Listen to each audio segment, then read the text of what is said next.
Masechet Megillah Daf Yudzaï. On reprend juste une ligne en bas avant la fin. La Gemara nous dit comme ça. Amar Rabba, Amar Avitzrak, Bar Shmuel, Bar Marta. Gadol Talmud Torah, Yoter Mikibud Avahem. Donc juste avant, on avait dit que l'étude de la Torah était plus importante que la construction du Beth Amikdash. Là, ici, on nous dit que l'étude de la Torah est plus importante que le respect de son père et sa mère. Shekol Otan, Shanim Shehaya Yaakov Avinu Bevet Ever. Pendant toutes les années où Yaakov Avinu était en train d'étudier la Torah dans la yeshiva de Ever, Lo Ne'enash, il n'a pas été puni par le fait à cause du fait qu'il n'était pas à côté de son père et sa mère pour pouvoir les servir, les aider. Il n'a pas été puni pendant toutes ces années où il était à l'Yeshiva. De Amarma, Mar nous dit, la Manimnush Notav Shel Ishmael, pourquoi dans la Torah on nous a notifié le nombre d'années qu'a vécu Ishmael? Pourtant c'était un rachat, on n'est pas censé nous donner le nombre d'années qu'a vécu un rachat. Il dit pourquoi on nous a donné les années de Ishmael pour pouvoir calculer, grâce à ça, les années de Yaakov. Quand il est parti à Haran, combien de temps il est resté à la yeshiva de Ever, et la Gemara nous dit comment on calcule. Dirti, on a un pasouk dans Bereshit Kafé, pasouk Yudzaï. Ve'ele shene haye Ishmael. Donc voici les années de vie de Ishmael, Me'at Shana ou Shloshim Shana Ve'Shevar Shanim, 137 ans. Kama Kashish Ishmael Yitzhak, de combien d'années Ishmael était plus âgé que Yitzhak? Arbe Sar Sheni, 14 ans. Dirtiv, Ve'Avram Ben Shmonim Shana Ve'Shesh Shanim Beledet Hagar et Ishmael le Avram. Donc on voit que Avram Avinu avait 86 ans lorsque Hagar lui a enfanté Ishmael.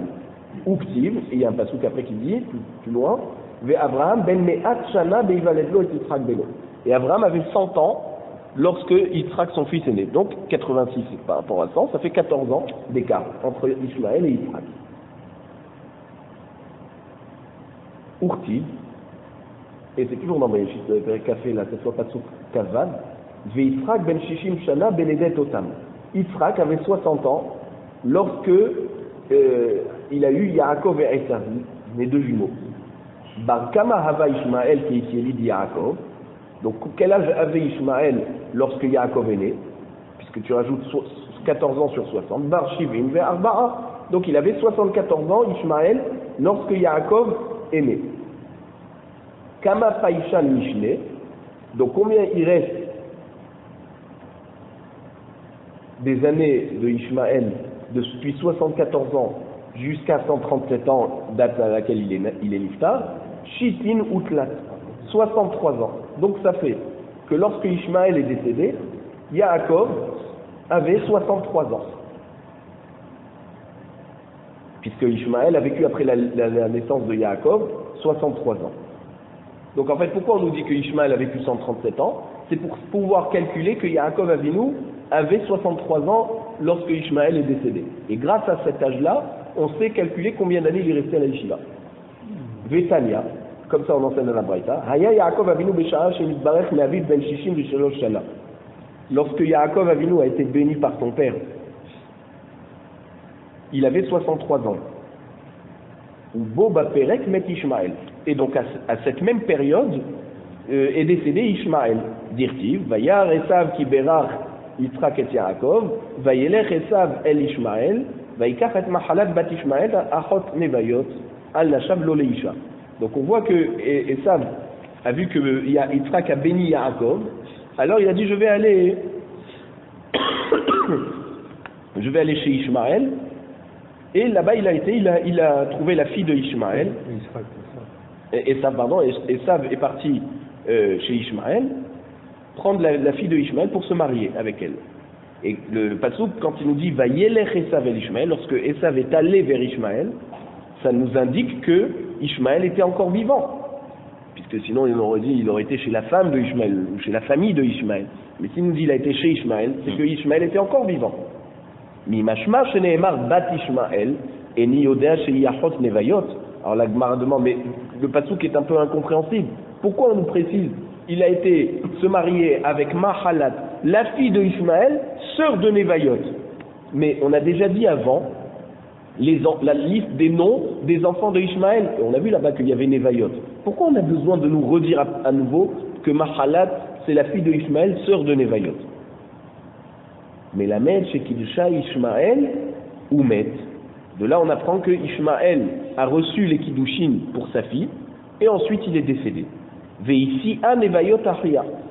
Et finalement, celui qui l'a amené sous la choupa, c'est Nevayot, le frère de Mahalat, puisque entre les Kiddushim et les Nisouin, Ishmaël était déjà décédé. Donc on voit qu'elle s'est mariée avec Esav, et donc on voit qu'en fait, la même année où Yaakov a été béni par son père, Esav est parti se marier avec la fille de Ishmaël, il lui a donné les Kiddushin, Ishmaël est décédé, et ensuite, elle a pu se marier avec Esav par son frère qui l'a amené sous la coupa. Donc on voit qu'en fait, Yaakov Avinu avait 63 ans lorsque Ishmaël, son oncle, est décédé. L'Agmara nous dit Shitin Utlat Ve'arbesar. Donc compte 63 ans. 63 ans pour nous indiquer l'âge qu'avait Yaakov lorsqu'il a reçu les brachot de son père. Plus Arbessar c'est 14 ans que Yaakov Avinu a travaillé chez Lavan pour Rachel et Léa, 7 ans pour d'accord. Ademitielid Yosef, jusqu'à que est né Yosef. Ha-shiv'in ve-shiva'a. Donc on voit que Yaakov Avinu avait 77 ans lorsque Yosef Hatzadik est né. Urtiv ve-Yosef ben Sheloshim shana be'amdo lifnei Paro. Plus loin, on va voir que lorsque Yosef va être présenté à Paro, il aura 30 ans. Ha-me'a va-sheva. Donc 77 plus 30, ça fait 107 ans pour Yaakov. Shav des Sava'a rajoute encore les 7 années d'abondance, puisqu'il y a eu 7 années d'abondance plus 7 années de famine, c'était ça le rêve de Paro. Vetarte des Kafna, donc 7 années d'abondance plus 2 ans de famine, puisque c'est seulement 2 ans après le début de la famine que les frères sont, c'est-à-dire qu'il y a eu cette, que Yaakov est descendu. Ha-me'a ve-shitzar. Donc on voit que Yaakov Avinu, lorsqu'il est descendu en Égypte, il avait 116 ans. Et ensuite, il a été présenté à Paro, Yaakov. Vektiv, c'est écrit justement là-bas, dans Perek Memzain Pasukret, les têtes. Vayomer Paro el Yaakov, kama shenechayecha. Paro demande à Yaakov, quel âge as-tu? Vayomer Yaakov el Paro, yeme shene megurai sheloshim ad shana. Et donc il répond, Yaakov à Paro, j'ai 130 ans. Ah, comment il a pu dire qu'il avait 130 ans, alors que d'après le compte qu'on a payé, il devait avoir, mais avec Shitzar Ravian, 116 ans. Et l'Ashmarmina, de là il faut comprendre, Arba Esre Shnin Dahava Bevet Ever. De là il faut comprendre que lorsqu'il est parti de chez son père après avoir reçu les brachot, et lorsqu'il est arrivé chez Lavan, c'était pas la même année. Il n'a pas quitté ses parents pour aller directement chez Lavan. Il est parti apprendre la Torah 14 ans. C'est comme ça que tu peux comprendre que de 116 à 130, il y a 14 ans. Dahava bevet Ever lo chashev lehu. Et donc toutes ces années où il était dans la yeshiva de Ever, on n'a pas compté ça. On n'a pas compté ces années. Des Tanya, on nous enseigne dans la Braïta, Haya Yaakov bevet Ever mutman arba esre shana. Yaakov est resté dans la yeshiva de Ever 14 ans. Ever, alors Ever était vivant après que Yaakov est parti, mais Léahav Sheyared Yaakov Avinu la Aram Naraim. Mais par contre, il est décédé lorsque Yaakov est descendu à Aram Naraim dans la maison de Lavan. Shte Shanim. Il est resté 2 ans.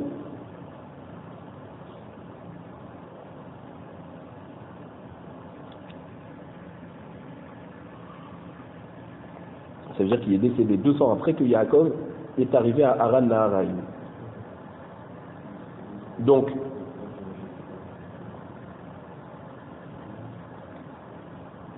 la Braïta nous précise tout ça pour nous indiquer que Yaakov Avinu n'a pas attendu que son maître décède pour quitter la yeshiva. Il était parti déjà avant.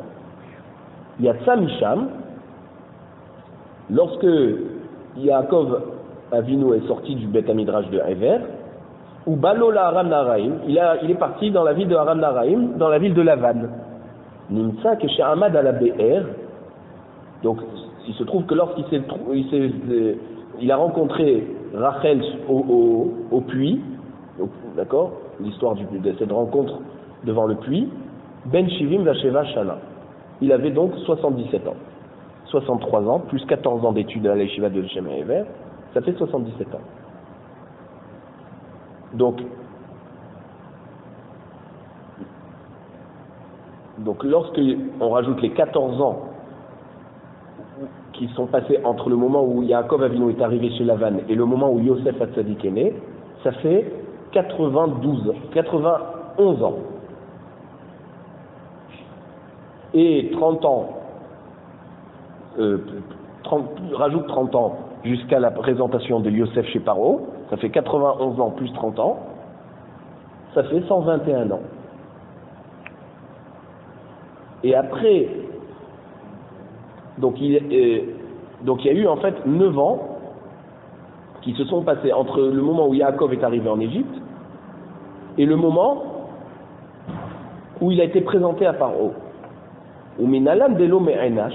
Et d'où on sait que Yaakov Avinu n'a pas été puni par le fait qu'il n'a pas pu servir ses parents et qu'il était à la yeshiva.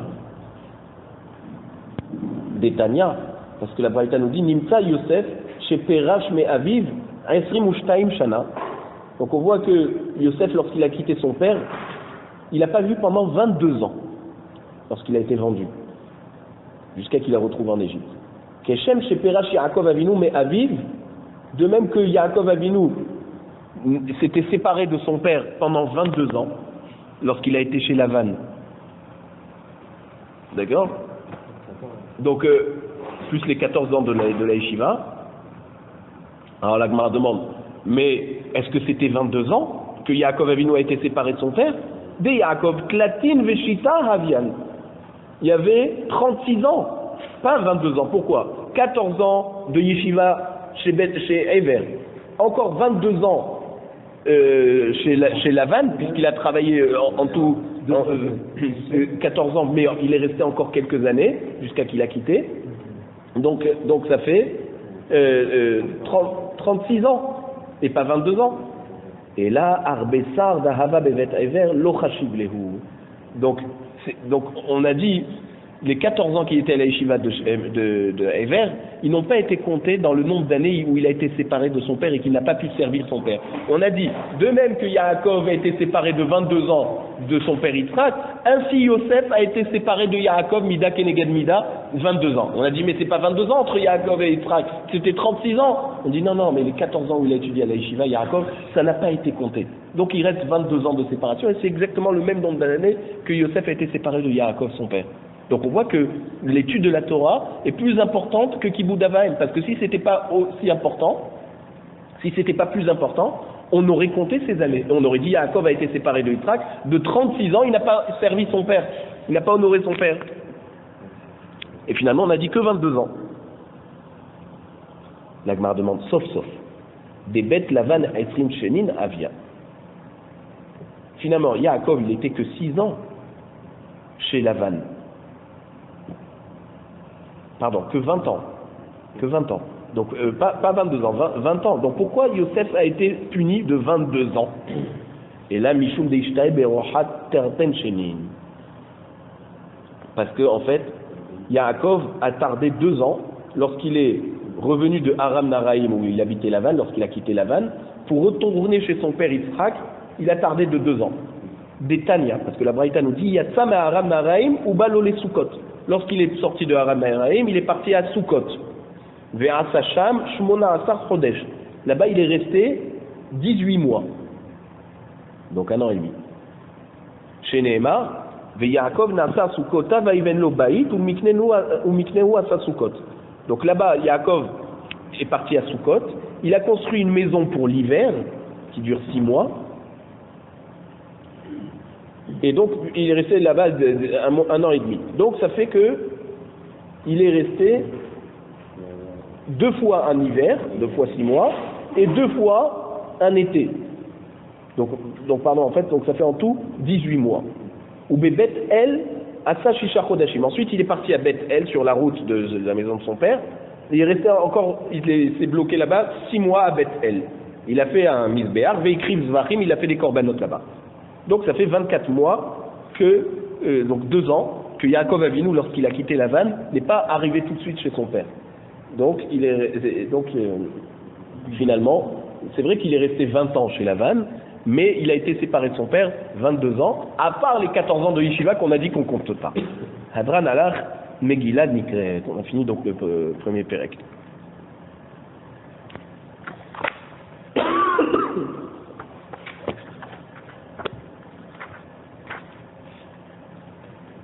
Donc, deuxième Pérec. On revient donc à la halachot de la lecture de la Megillah. La Mishnah nous dit Hakoré à Megillah les Mafreya, celui qui lit la Megillah depuis la fin jusqu'au début, donc pas selon l'ordre chronologique des événements, lo yassa, il n'est pas acquitté de la lecture de la Megillah. Parce que quand tu commences l'histoire de la fin au début, il n'y a pas le pire soumanès. Le pire soumanès, c'est quand on connaît le début de l'histoire qui est triste et le dénouement qui est joyeux. D'accord? Mais si tu commences par le dénouement et tu finis par le début, donc il n'y a pas de pire soumanès, donc on n'est pas yotzé. Maintenant, Kera'a Alpé, s'il l'a lu par cœur, sans la lire depuis le texte,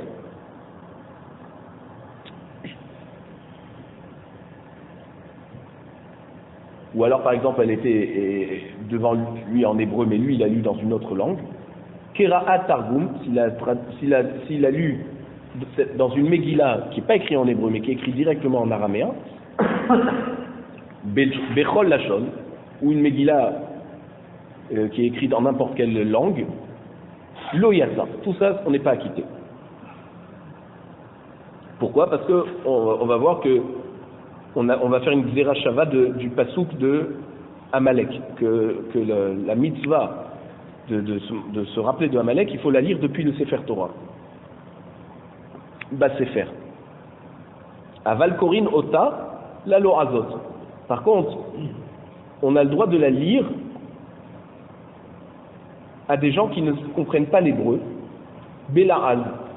Donc, par exemple, si un Français qui lirait d'une Megillah en français, pour quelqu'un qui va la lire en français parce qu'il ne comprend pas les autres langues, par contre, quelqu'un qui parle une langue étrangère, qui a entendu la lecture de la Megillah en hébreu, même s'il ne comprend rien, il est quand même acquitté. D'accord?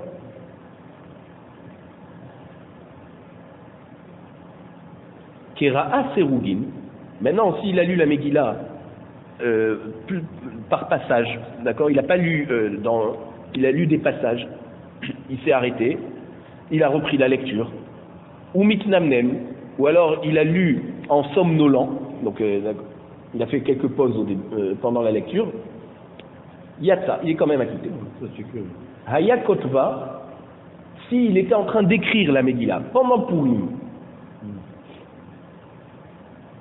ou alors Dorsha, donc par exemple il était en train de donner un cours sur la Megillat Esther, et chaque pasouk il le lit, et ensuite il explique le pasouk, il continue à lire le pasouk, et les gens écoutent comme ça. Ou Madiha, ou alors, si, un troisième cas, si la Megillah est déroulée devant lui, et il est en train de lire pour vérifier qu'il n'y a pas d'erreur, Im Kiven Libo, si au moment où il fait tout ça, il a l'intention d'être acquitté de la mitzvah de la lecture de la Megillah, il y a ça, alors il est acquitté, même s'il a fait une autre utilisation de cette Megillah en même temps. Veim Lav, s'il n'a pas eu l'intention de s'acquitter de la mitzvah, simplement c'est de l'écrire ou de faire une dracha, d'avoir un support pour pouvoir faire sa dracha, ou alors juste vérifier qu'elle n'a pas d'erreur, mais au moment où il lit, il n'a pas l'intention d'être acquitté de la mitzvah, alors lo yatsa, il n'est pas acquitté. Hayak Tuva Bessam. Maintenant, si la Megillah était écrite avec Sam. Sam, c'est une sorte de poison qui a une couleur jaune comme ça, dorée, on va dire. Ou Bessikra, une couleur rouge. avec laquelle on fait la peinture. Ou Koumous. Koumous, c'est de la sève de l'âne, de l'arbre, pardon, la sève. Ou Kankantom. Kankantom, c'est une couleur noire qui sert à cirer les chaussures. Maintenant, si la Megillah a été écrite avec de l'encre cachère, mais à la neya, sur du papier, pas du parchemin. Vers la diphtéra. Diphtéra, c'est une sorte de cuir, une sorte de peau.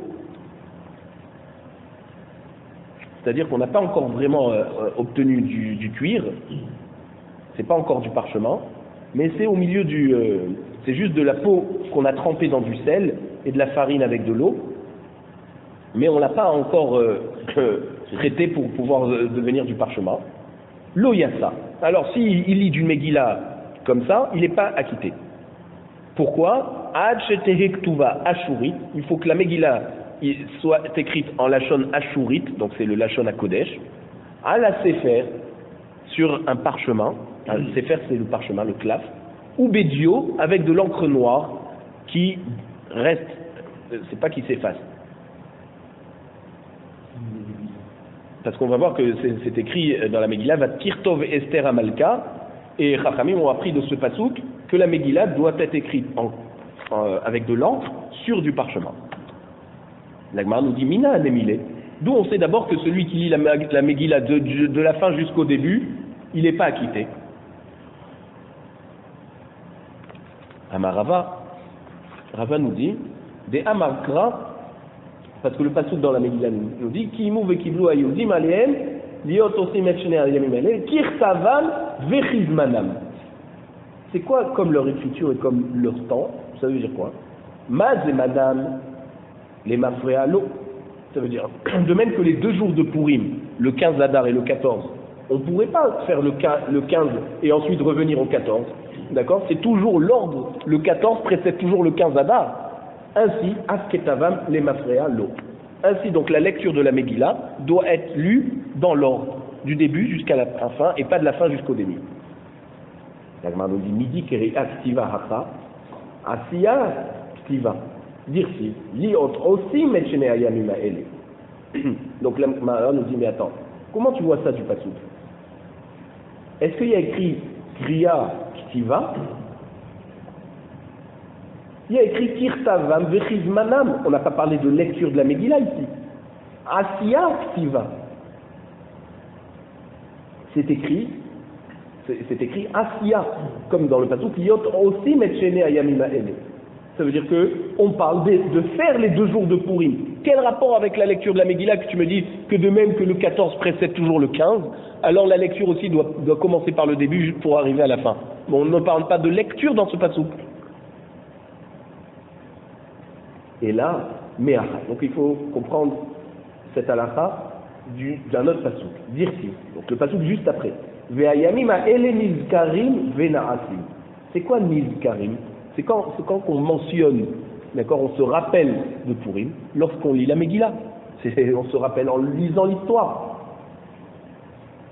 Vena'asim, c'est faire les mitzvot de Purim, c'est-à-dire le mishté, le repas, le matanot laevionim, mishloach manot. Ça s'appelle asiya. On fait des mitzvot dans ce jour-là. Itakash zechira la asiya. On a donc associé les 2 termes de zechira et asiya.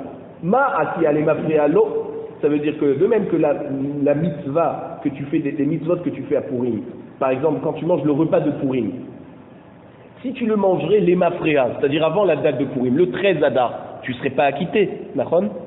Ab zechira les mafréa l'eau. Donc pareil pour la lecture de la Megillah, tu ne peux pas la faire les mafréa à l'envers. Pourquoi on sait faire l'envers? Vous avez une réalité de gens qui ont lu? Quelqu'un qui veut commencer par la bonne nouvelle, par le bon dénouement. Quand tu dis le 14 et pas le 15. D'accord, bien sûr, ça ne nous viendrait pas à l'idée, mais si jamais quelqu'un en revêt, la RAP prévoit même les cas improbables. Tana. Donc maintenant, il y a une bracha dans une Tosefta de Megillah, Perek Bet Halacha Aleph, qui dit comme ça. Veba Hallel. Donc la lecture du Hallel pendant les fêtes de l'année. Vechen Bahalel. D'accord? Donc ainsi, pareil, le Hallel, tu ne peux pas le lire de la fin jusqu'au début. Vechen Bekriyat Shema ou Bitfila. Pareil pour la lecture du Shema ou de la Hamida. Tu ne peux pas faire ça de la fin jusqu'au début. Tu n'es pas acquitté en tout cas si tu le fais. Hallel, min Hallel. Maintenant, le Hallel, d'où je sais, l'Agmara nous amène 4 avis. 4 explications. Rabba Amar, Dirtiv, Mimizrar Shemesh Avmevo'o. Comme c'est écrit dans le Hallel, Mimizrar Shemesh, donc lorsque le soleil se lève à l'est, Admevo'o, jusqu'à qu'il vient et il se couche à l'ouest. Donc c'est pas possible que le soleil passe de l'ouest à l'est. D'accord? Se lèverait à l'ouest et se coucherait à l'est. Donc ainsi la lecture du Hallel ne peut pas commencer par la fin pour arriver jusqu'au début. Rav Yosef Amar dit non, il y a un autre passouk dans le Hallel. Zehayom Asa Hashem. C'est quoi Zehayom Asa Hashem? De même que le jour est composé de 12 heures et que les heures ne peuvent pas, la 12e heure ne peut pas précéder la 11e heure, c'est 12 heures dans l'ordre, alors pareil, la lecture du Hallel doit être dans l'ordre. Rav Avia Amar, Yehishem Hashem Mevorach. Lui, il apprend du passouk Yehishem Hashem Mevorach, que le nom d'Hashem soit béni. Et donc,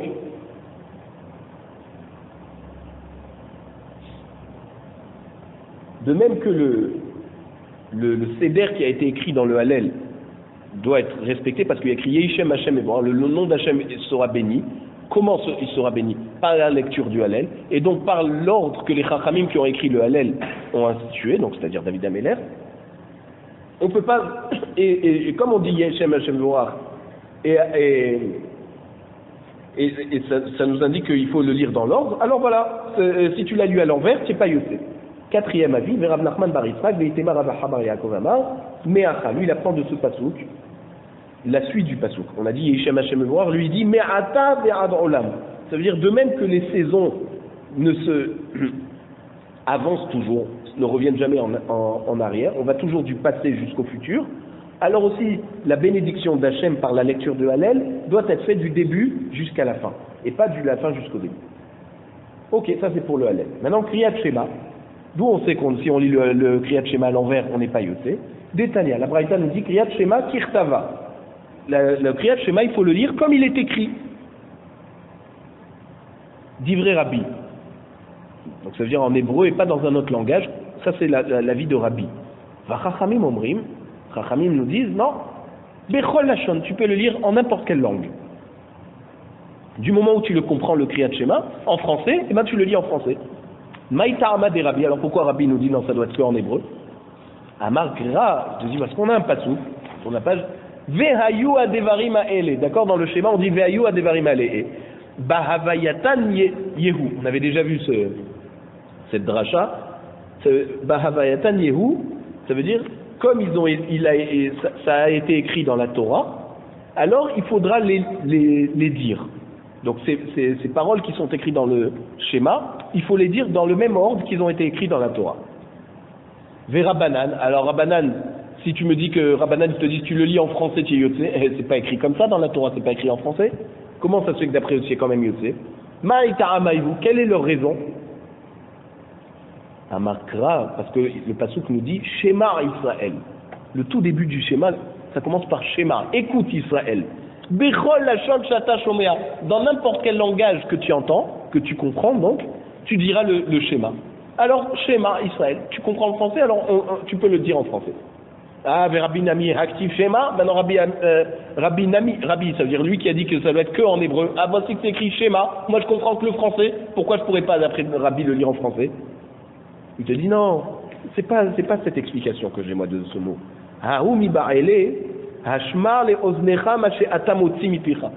Et fais écouter à tes oreilles ce que tu prononces de ta bouche. Ça c'est Shema Israël. Mais bien sûr que tu dois le dire qu'en hébreu. Maintenant quand tu lis en hébreu, tu dois prononcer de manière audible Shema, de manière à ce que tu entendes ce que tu dis. C'est tout. Ça ne veut pas dire que dans n'importe quel langage que tu comprends, comme il voulait dire à Banan. Ah, Verabanan, c'est vrai que Mandéamar, à Koret Shema Velo Ishmi Aleozno, il y a ça. Rabbanan te dit, on n'a pas besoin de faire entendre ce qu'on prononce dans la lecture du schéma. Donc le mot schéma, il ne vient pas me dire que ça doit être lu de manière audible. Simplement, ça vient me dire que je peux le lire dans n'importe quel langage que je comprends. Ok. Maintenant, Agmara demande Vera Banan Nami, Aktiv Vehayu.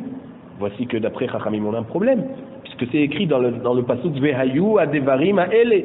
Ça veut dire qu'il faut les lire Behavayatam. Behavayatam, c'est comme ils sont écrits. C'est écrit en hébreu dans la Torah. Alors tu dois les lire que en hébreu. Comment toi, Chachamim, tu dis tu peux le lire en n'importe quelle langue? Ah oui, bah Ele, Shelo, Ikra, les mafrères. Lui, il dit non, Vehayu, ça veut dire il faut le lire comme dans l'ordre. Mais si tu le lis dans un autre langage, il faut que ça soit quand même dans l'ordre. La traduction dans l'ordre. Verabi. Rabbi, qu'est-ce qu'il va faire de Vehayu? Puisque lui dit tu peux le lire qu'en hébreu. Et on a déjà dit que Vehayu c'est Behavayatan. Donc, Shelo Ikra les mafréa. Minale. Donc lui, comment il va apprendre que tu ne dois pas le lire à l'envers? Lui, il avait déjà utilisé ce pasouk, Vehayu, pour dire qu'il faut le lire qu'en hébreu. Alors il va te dire, moi j'apprends mi devarim ha devarim. Le he qui est en plus dans vehayu ha devarim ha ele. On aurait dû dire vehayu devarim ha ele. C'est quoi ha devarim? Le he vient nous dire que tu dois le lire du début jusqu'à la fin et pas de la fin jusqu'au début. Vera banan, qu'est-ce qu'ils vont faire avec ce he en plus? Devarim ha devarim lo mashmale. On dit non, c'est pas parce qu'il y a un he en plus que je vais apprendre une dracha de ne pas le lire de la fin jusqu'au début. En tout cas, on voit que soit d'après Rabbi, soit d'après Rabbanan, on n'a pas le droit de le lire à l'envers. Leur marloquette n'est seulement sur le langage, si tu peux le lire qu'en hébreu ou dans un autre langage. Mais tout le monde est d'accord qu'il faut le lire dans l'ordre. Lema kasava Rabbi, kol haTorah kula bechol lashon ne'emra. Donc si tu dis que d'après Rabbi, tu peux... est-ce qu'on va dire que d'après Rabbi, toute la Torah peut être inscrite dans n'importe quel langage, ça veut dire un Sefer Torah que tu aurais écrit en français, tu peux le lire, tu peux l'utiliser à la synagogue. Parce que si tu voudrais me dire que toute la Torah a été écrite seulement en hébreu, et s'il y a un Sefer Torah qui est écrit dans un autre langage, eh ben il n'est pas valable. La Malil et Mirtav Vehayu. Alors pourquoi d'après Rabbi on aurait besoin d'écrire Vehayu? Et de ce mot Vehayu on avait appris que l'obligation on avait pris l'obligation de lire en hébreu la lecture du schéma, comme toute la Torah qui est écrite qu'en hébreu. Donc pourquoi on aurait besoin d'une dracha particulière pour le Kriyat Shema? Et donc ça vient nous indiquer que Rabbi pense que un Sefer Torah tu peux l'écrire en n'importe quel langage, mais le Kriyat Shema, comme il y a écrit Vehayu, alors ça vient exclure par rapport aux autres lectures de la Torah, que le Vehayu doit être seulement en hébreu. Le schéma doit être en hébreu, mais tout le reste du Sefer Torah, peut-être, avec un autre langage, ça marcherait. L'Agmara nous dit non, itzterir. J'ai besoin de cette dracha particulière pour nous dire que la lecture du Kriyat Shema doit être faite exclusivement en hébreu. C'est un cas d'Ahatar, parce qu'on aurait pu penser, comme c'est écrit schéma, et Chachamim ont utilisé schéma pour te dire dans n'importe quel langage que tu comprends, tu peux lire le schéma, qui est Rabbanan, comme Chachamim. Katab Rahamana Vehayu. C'est pour ça que la Torah est revenue à la charge en disant Vehayu. Vehayu Adevarim Aele, ça veut dire qu'il faut les lire en hébreu. Ça c'est Rabbi qui nous dit que Vehayu, c'est pour ça qu'on a besoin d'une dracha particulière pour le schéma. Bon, Lema Kasavri Rabbanan Kol HaTorah Bilshon HaKodesh Neema. Donc alors, maintenant on va voir du côté de Chachamim. On dit alors que Chachamim, d'après eux, le Sefer Torah peut être écrit que en hébreu et pas dans un autre langage. Parce que si tu voudrais me dire qu'il pourrait être écrit dans n'importe quel langage, la Malil et Mirtav Shema, pourquoi on a besoin de nous écrire Shema Israël? Le mot Shema est pour nous indiquer que tu peux le lire dans n'importe quel langage que tu comprends. Ça veut dire quoi? Ça veut dire que tout le reste de la Torah, tu ne peux pas le lire dans un langage que tu comprends. Ça veut dire si tu comprends que le français, ben tant pis, tu dois le lire qu'en hébreu. Et le Sefer Torah doit être écrit qu'en hébreu.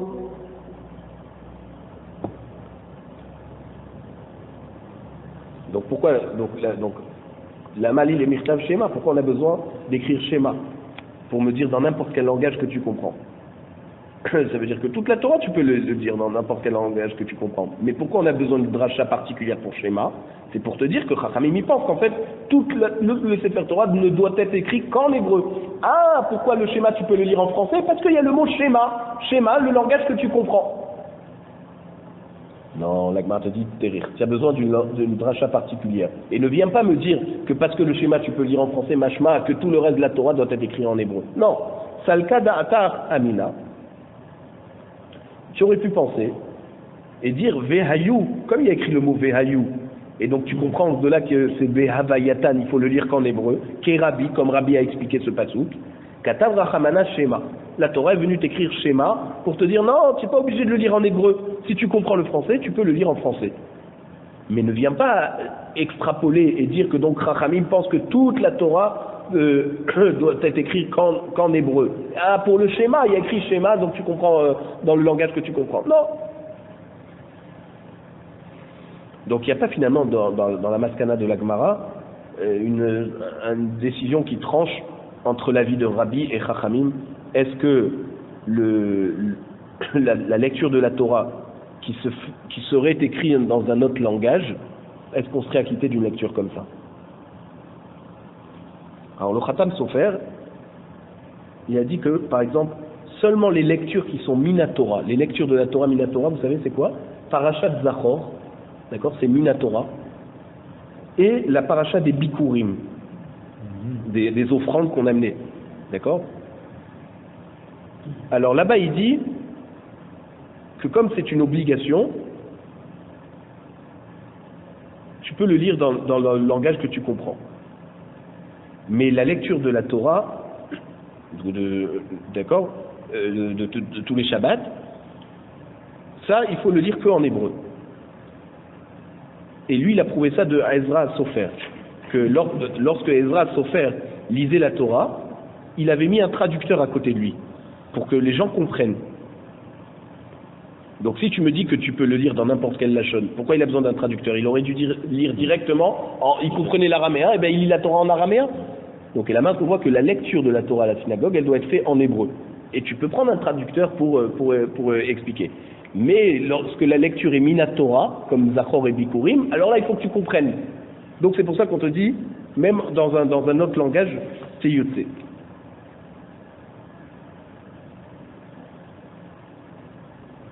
Alors l'Agmara nous dit Tefila minalan. Maintenant la lecture de la Amida. D'où on sait que on n'a pas le droit de lire une bracha de la Sim Shalom avant Ata Kadosh. Détania, parce que la Braïta nous dit Shimon n'a pas couli. Shimon n'a pas couli. Et en fait c'était Shimon, il vendait de la laine, de la Tsemer Geffen, c'est en fait du coton, non, qui s'appelait Pakula. Donc on l'appelait Shimon n'a pas couli. C'est lui qui a institué les 18 brachot de l'Armida, Nifne Rabban Gamiel, devant le Beddin, devant Rabban Gamiel. À la Seder, comme l'ordre Beyavne, l'ordre qui avait été institué à Yavne.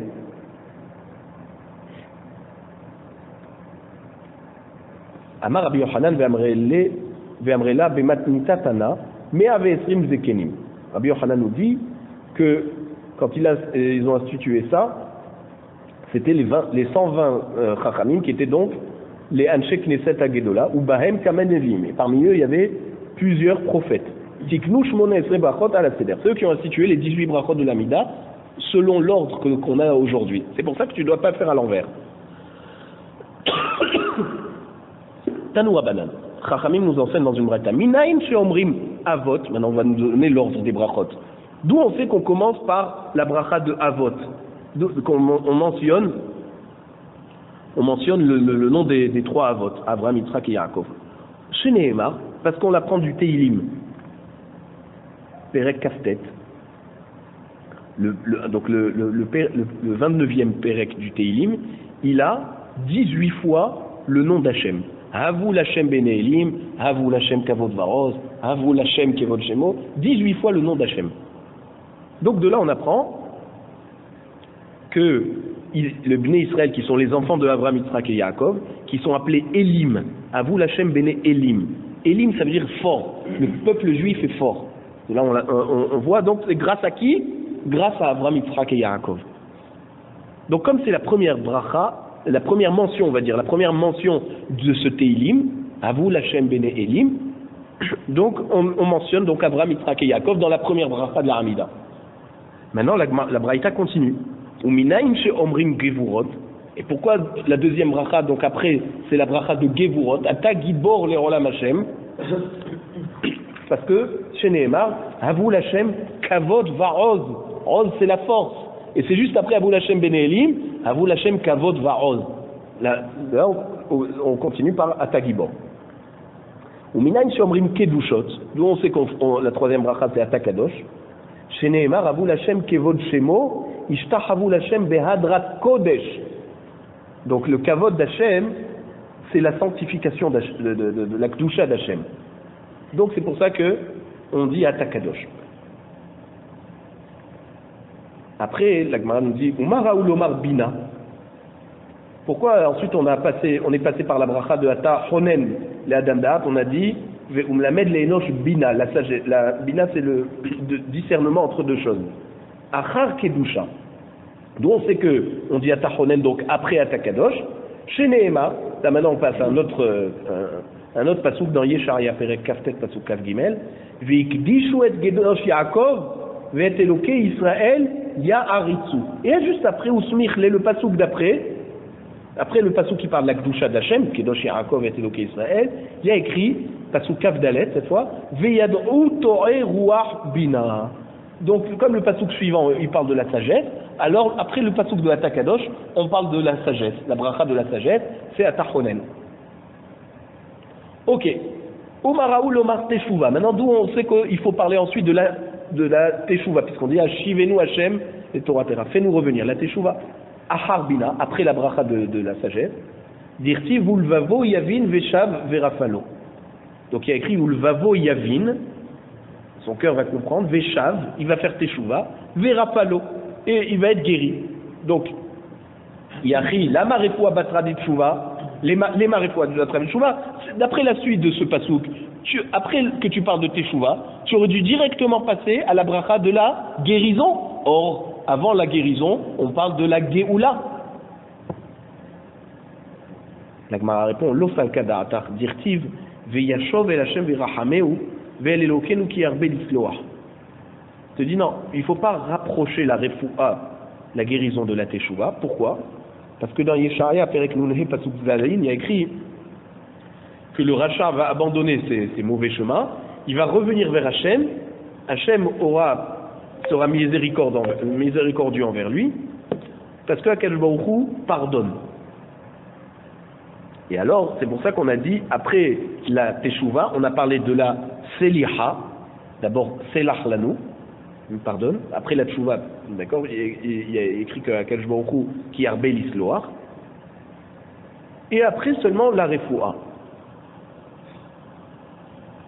Umay Hazeta de Samchataha, c'est mort. Aha, la Gemara nous dit pourquoi tu as voulu rapprocher Veyashov l'isloar, ça veut dire que tu as rapproché la slicha, le pardon, de la teshuva. Et donc tu as mis selach lanu après Ashivenu. C'est mort. Aha, rapproche la teshuva de la refoua, c'est dans le même pasouk. Tu aurais dû dire refa et nous juste après Ashivenu, après tu dis selach lanu. La Gemara répond Ketav Kra Chayrina, parce qu'il y a un autre pasouk dans Teilim. Perekouf Gimel, Pasuk Gimel, Asoleach lechol avonechi, Arofé lechol tahalouaïchi, Agoel mishachat chayaichi. On voit que dans ce pasuk, on parle d'abord de pardon, ensuite de guérison, et à la fin de délivrance.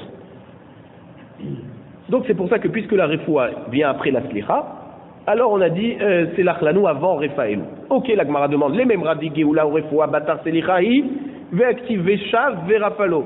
Tu voudrais me dire que la Géoula, la délivrance et la guérison sont après la Slicha, le pardon. Ah, pourtant il y a écrit Veshav Verafalo dans le passage qu'on avait vu dans Yesharia.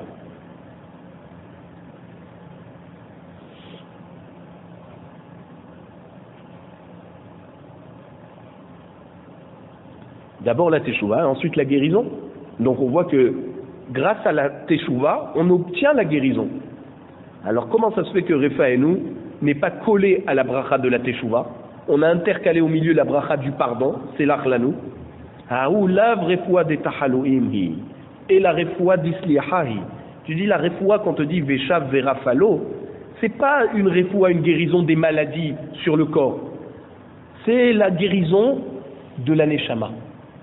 Et la guérison de la neshama, c'est la teshuva. C'est par la teshuva. Donc c'est pour ça qu'on dit on a simplement dit veshav verafalo. Miyashon refoua. On n'a pas dit Arofé les chol tachalou aïri, qui guérit toutes les maladies. Là, qui guérit toutes les maladies, ça c'est les maladies du corps. Mais là, quand on dit veshav verafalo, la teshuva entraîne la guérison. Quelle guérison? Pas du corps, de la neshama. Donc c'est pour ça que on a dit d'abord la slicha, le pardon, ensuite la geoula et la refoua, parce que là-bas la refoua effectivement elle parle des maladies.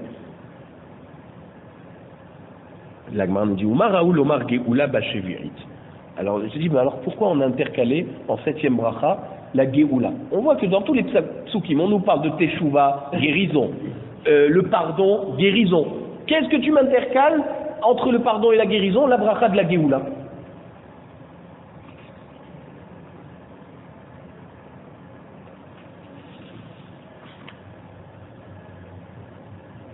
Donc, la Gemara répond à Marava mitorche atidin migael bashevirit. Regardez comment c'est beau. Rava il dit, effectivement, d'après les psukim, on aurait dû mettre refoua avant la geoula. Mais pourquoi on a mis la geoula avant la refoua? La geoula, on l'a mis en 7e bracha. Parce que Chachamim ont prévu que les Bnei Israël vont être délivrés, le Mashiach va venir, pendant une année de Shemitah. Vous avez compris que l'année qui arrive, c'est l'année de la Shemitah. Les fichach keva oa bashevirit. C'est pour ça que lorsqu'on a ordonné les brachot de la Hamida, on a mis d'abord la Géoula en numéro 7. Après, on a parlé de Refoua. Vea marma, voici que la Braïta nous dit, dans une Braïta de Masechet Derech Eretz Zuta, Bashishit Kolot, la 6e année, donc notre année là, avant le Mashiach, il va y avoir les sons du Mashiach, le son du shofar. Bashevi'it, la 7e année, l'année du Mashiach, l'année de la Shemitah, Milhamot, il va y avoir la guerre entre les Bnei Israël et les nations. Bemotzae Shevi'it, et à la fin de la 7e année, David, Ben David Ba, le Mashiach, fils de descendant de David Améler, il va arriver. Donc on voit, la Gemara nous dit, mais alors ils ne sont pas délivrés à la 7e année, ils sont délivrés à la fin de la 8e année. Pourquoi donc la Géoula est fixée en 7e position dans la Hamida? Milhama nani atralta de Géoula, il te dit la guerre qui va y avoir dans la 7e année, c'est le début de la Géoula. Donc, comme la guerre va être dans la 7e année, donc la bracha de la Géoula, elle sera donc toujours en numéro 7. Umar Raoul Omar Refoua Bashminit. Alors maintenant on dit, ok, pourquoi on est passé à la guérison en 8e position dans la Hamida, en 8e bracha? Amar Rabiaha mitor shenitna mila basheminit. Puisque la mitzvah de la Brit Mila a été donnée pour le 8e jour, et là on parle de guérison, chez Tricha Refoua, c'est une mitzvah qui nécessite une guérison. Les fikar kevarwa bashminit. C'est pour ça qu'on l'a fixé en 8e position dans la Hamida. Umar Raoul Omar Birkat Hashanim Bateshit. Pourquoi on dit la bracha des années, la bracha, la parnassa? La bracha c'est la numéro 9. Amar Rabbi Alexandri. Rabbi Alexandri nous répond Keneged Mafki'e She'arim. Par rapport aux marchands de récolte qui font monter les prix de l'inflation. Dirtiv Shevor Zero Racha. C'est écrit dans Teilim, Perek Yud Pasuk Tetvav. Il parle du rachat qui fait monter les prix du marché et qui vole les pauvres.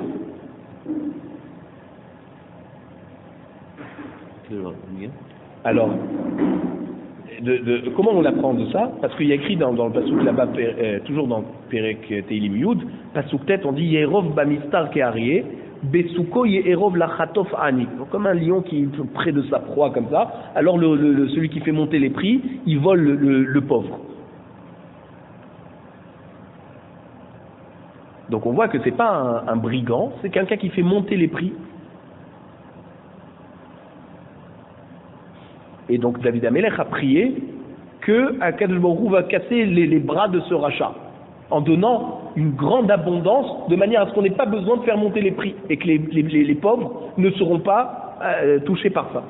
Ve David qui amara, bateshi'ait amara. Et quand David l'a dit, cette fille-là, c'était donc dans le 9e Pérec de Tehilim.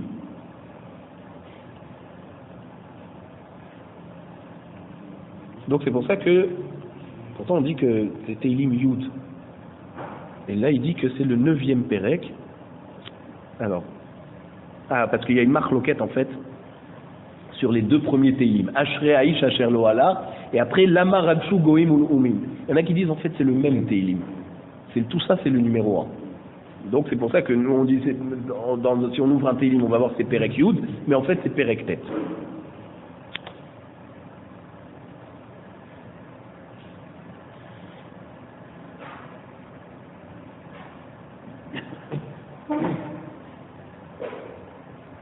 Alors, et pourquoi donc on a parlé après la bracha de la Parnassa, la 9e bracha, on a parlé du kibbutz Galouyot, rassembler tous les Bnei Israël éparpillés dans le monde, les faire monter en Eretz Israël. Na'asadin bareshaim. Parce que non, pardon, j'ai sauté. Ma'olomar kibbutz Galouyot yachar b'shana dirti ve'atem harei Israël an pechem titenu ou periechem tis'u le'ami Israël ki kervu lavo. Donc le Navi Yehezkel, Perek Lamedva Pasukhed, il a eu une prophétie sur les montagnes d'Eretz Israël, que les arbres vont refleurir, comme à l'époque de Koresh, lorsque Koresh a envoyé les Béné Israël reconstruire le 2e temple. Alors, ils ont vu qu'Akadosh Baruch Hu était d'accord avec ça, parce que les arbres se sont mis à refleurir en Eretz Israël. Donc, on voit que la terre est bénie lorsque on est à la période de Kibbutz Galouyot. C'est pour ça qu'on retrouve, pendant 2000 ans, il n'y avait rien qui poussait ici, et maintenant c'est en train de refleurir. C'est parce que Hachem nous montre qu'on est proche de la Géoula. Vekivan Shenit Kabtsu Galouyot, puisque les Bnei Israël de la Galoute remontent en Eretz Israël, Na'asedin Bareshaim, il va y avoir une punition envers les Reshaim. Sheneemar, Ve'ashiva Yadi Alaich Ve'etzrov Kabor Sigaich. Donc ça c'est un passouk dans Yesharia Perek Aleph, le tout début de Yesharia, passouk Kafé, qui dit que Akadosh Baruch Hu va prendre sa main, va faire revenir les Bnei Israël, et il va frapper les Reshaim parmi eux. Il va nettoyer, il va purifier le clan d'Israël. Urti va ashiva shoftaïr kevarishona. Et après Hachem nous dit qu'il va faire revenir les juges qui jugeaient les Bnei Israël comme au début. Et c'est pour ça qu'on dit à la fin Tzion bemishpat tipadeh, d'accord, la justice sortira de Tzion. Donc on voit que quand les Bnei Israël vont revenir de la Galoute, alors il va y avoir une punition directe d'Akadosh Baruch Hu envers les Reshaim, et après seulement Akadosh Baruch Hu va réinstaller les juges. Et c'est pour ça que la bracha qui suit, c'est après Tekar Beshofar, on parle Ashiva Shoftenu Kevarishona. Mais Kivan Shena Asadin Mina Reshaim, Kanou Aposhaim. Donc une fois qu'on a jugé les Reshaim, alors il n'y aura plus de Poshaim, il n'y aura plus de fauteurs. Et c'est pour ça que Vekolel Zedim, ça va donc inclure les Zedim. Zedim, c'est les Romains, qui sont comme les minimes. Les minimes, en fait, vous savez qui c'est? Les minimes, c'est les descendants les élèves de Yeshua, les chrétiens. Donc il va y avoir une punition aux chrétiens.